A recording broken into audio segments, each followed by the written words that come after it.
ज़ैनब की जिंदगी समंदर के शोर में पली थी। ये शोर कभी लोरी बनता, कभी खौफ। इसका बाप एक मुछिरे की तरह रोज समंदर से लड़ने जाता और एक दिन वो लड़ाई हार गया। किश्ती तो लौट आई मगर बाप नहीं। माँ ने सलाई मशीन से घर चलाया मगर गुर्बत ने इसकी सांसें भी आहिस्ता आहिस्ता चरा लें। ज़ैनब कम उम्री में ही यतीम हो गई, ना ए सहारा ना कोई पूछने वाला। गांव छोटा था मगर जबानें बहुत बड़ी थीं।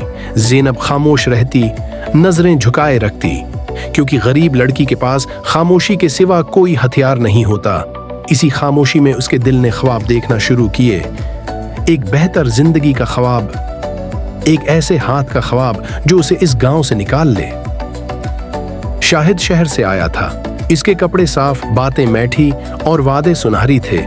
वो ज़ैनब को कहता, तुम इस जिंदगी के लिए नहीं बनी, मैं तुम्हें शहर ले जाऊंगा अपनी बीवी बनाकर। ज़ैनब ने पहली बार किसी पर यकीन किया।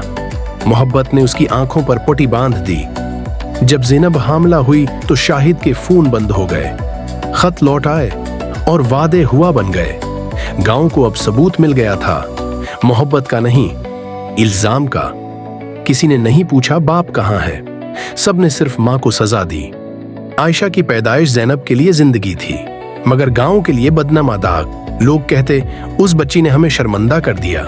ज़ैनब ने लोगों के घरों में काम किया मगर सच छिप न सका।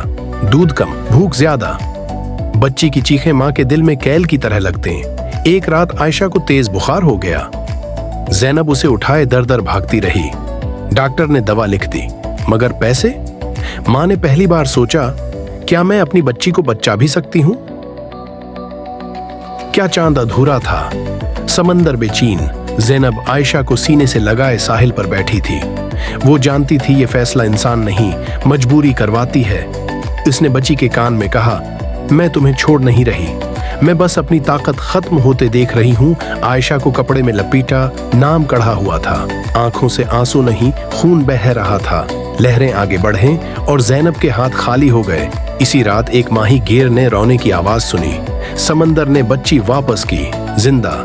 आयशा को नई माँ, नया घर, नई जिंदगी मिली। और ज़ैनब, वो हर जम्हा साहिल पर आती, दिया जलाती और कहती, या अल्लाह, अगर वो जिंदा है तो मुझे भी जिंदा रख। सालों बाद एक तालीम याफ्ता लड़की इसी गांव में आई।